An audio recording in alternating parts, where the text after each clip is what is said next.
You know, as I say a lot of times, some of the most poignant times of my life were in my childhood, the shaping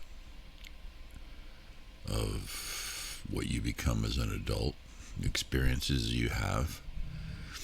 And you, in retrospect, you look at them differently now, but at the time, there were these fresh experiences that you would have that, well, there's no better word for it than that. Just fresh experiences that you remember for your whole life.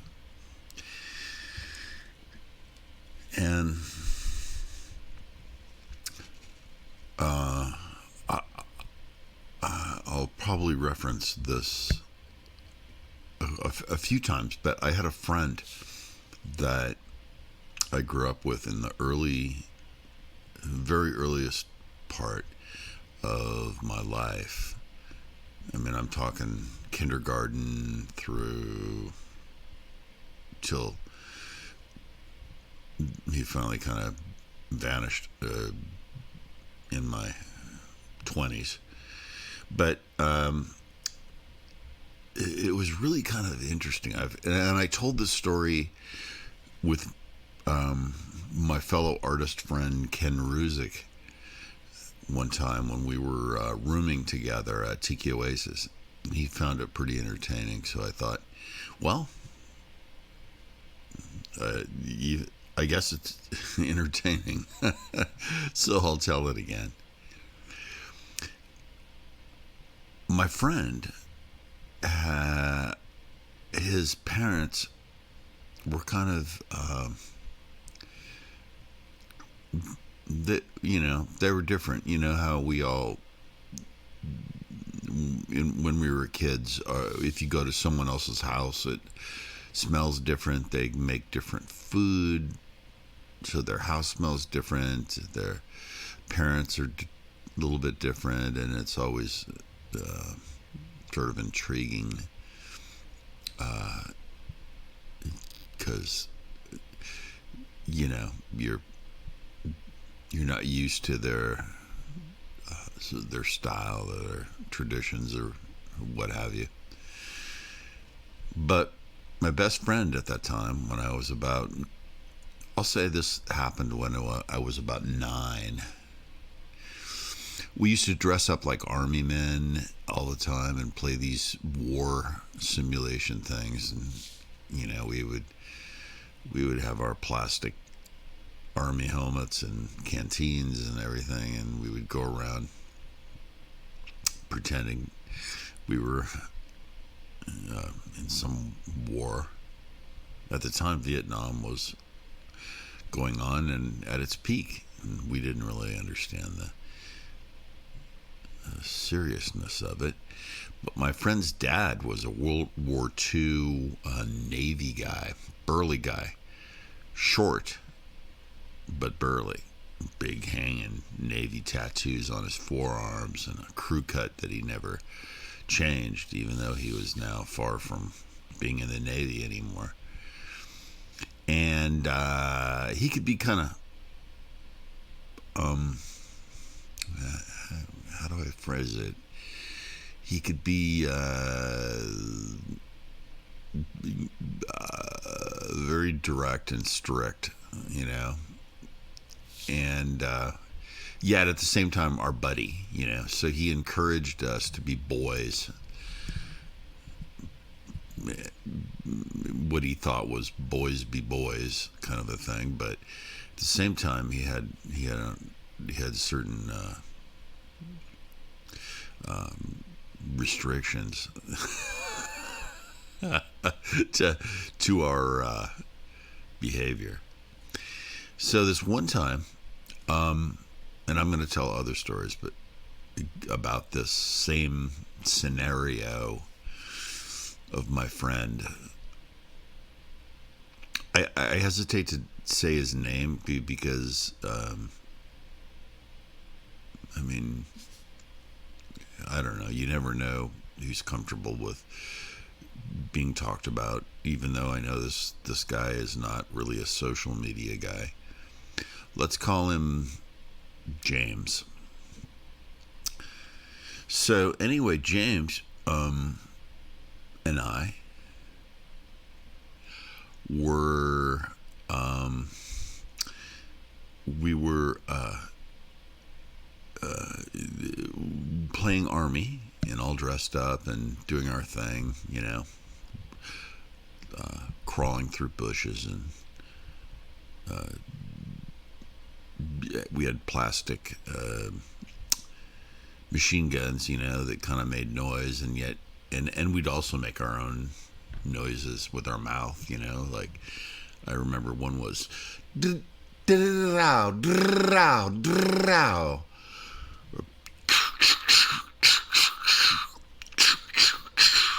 we'd make all these noises like, we thought were war noises. We were just kids, Yeah. And so, anyway, the dad always was smiling. I mean, this former U.S. Navy guy, he actually was decorated because he was a very respected Navy mechanic. And long story short, he was he got a job with a major manufacturing company, and then he got injured by a machine that injured his hand. So he was on, I guess it would have been disability or whatever. So he retired early, but he was always in this garage. So all this stuff happened in the garage, in my friend's dad's garage. His dad was always pounding away on metal and making things, fixing things, and it was always interesting to watch him. But at the same time, he decorated his garage with, it was kind of a man cave. I guess you'd call it a man cave, nowadays. There was a lot of calendars with partially clothed women on them, and a pool table in the garage, other things. So, for a 9-year-old boy, it was kind of intriguing, to say the least. But anyway, so this one time, and this scenario will repeat itself in different situations that you'll hear me talk about. But this one time,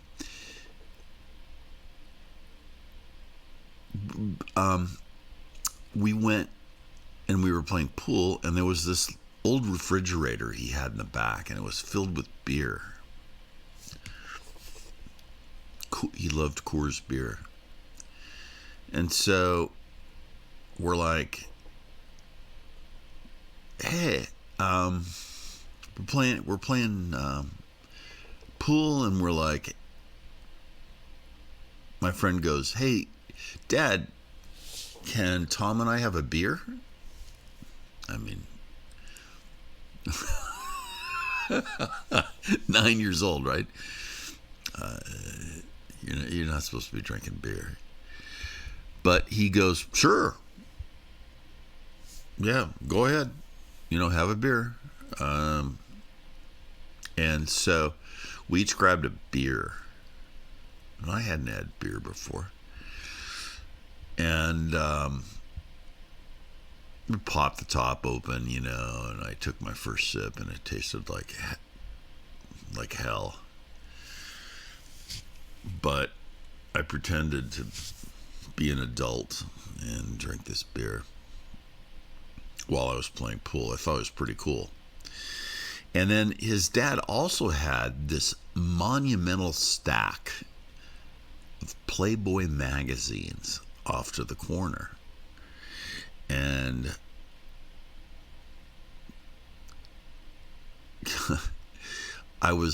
we were like intrigued and not sure how far we could push our freedom here in this situation, should I say. But my friend goes, "Hey, Dad, is it okay if we look at a Playboy?" And he pauses, you know. He stops pounding away with his hammer over in the corner, looks over and goes, "Well, you know what? Sure. But if you laugh and start giggling and all that sort of stuff, to his son, he says, you're going to get a slap and Tom has to go home." So these conditions, sounded reasonable. So we grabbed a random Playboy magazine while we were sipping a beer and hating every moment of the taste of the beer. And we're going through these Playboy magazines and we're looking and we're seeing things that, we hadn't seen much before for the first time for a 9-year-old boy. And he even said at one, again, he goes, remember, you can look all you want. If you start acting crazy and giggling and all that stuff, you're done. So we're going through this magazine and seeing this different stuff and holding in our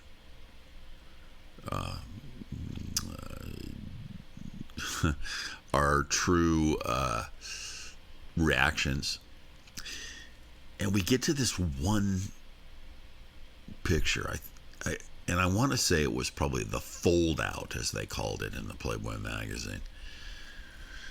And this girl, and these magazines were old. I mean, he's had these forever. I mean, these were probably from the first Playboy magazines that came out, whenever that was, 50s or whatever it is. This guy's an ex-1940s Navy guy. He probably started collecting these things in the 50s. My friend's dad. And we get to the fold out. We open it up. And there's this girl.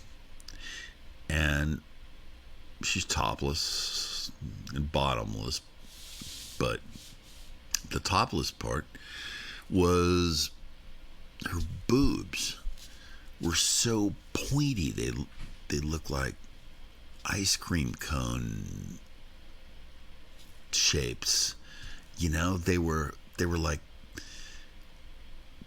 the orange cones you see on the street, when they're doing some construction. They were they were so weird. So of course, the two of us, and my friend had a mouthful of beer, trying to choke it down. He just lost it. I mean, we both started to, we just lost it. We started to laugh. I remember the beer shooting out his nose as he just couldn't, hold it in, the laughter when we saw this girl with the big pointy boobs. And well, let me say, I kind of knew what was coming.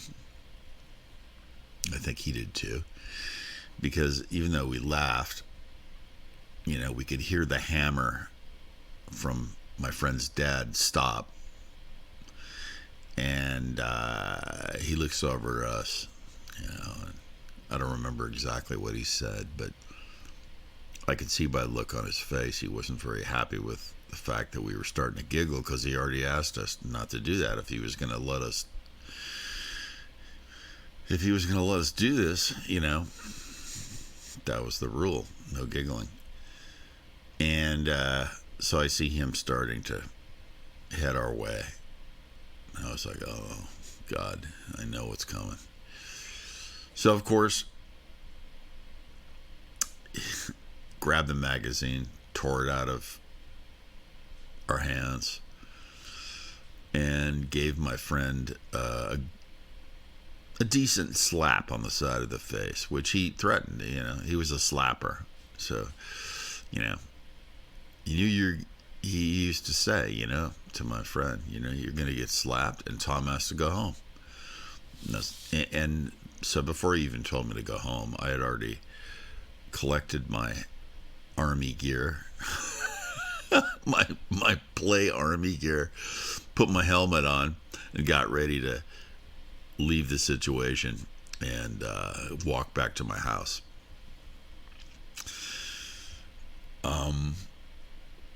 And that, how should I say it? I can remember walking away and hearing my friend's dad continue to lecture, my friend about how he trusted us to sit there and be mature, and we weren't capable of that. So no more Playboy magazines, no more beer, and that was the end of that. But anyway, it's a memory I can still see like a little movie in my brain. And though it was dramatic in how it ended, I cherished the experience and wanted to share it with you, because that's part of life, right? Especially in our childhood, when these things happen, you remember them, and there's some little lesson in it. There's something that shapes you in later times of your life. And of course, in this case, it certainly was a lesson to me that if I ever saw pointy boobs, the last thing you want to do is start to bellow out laughing.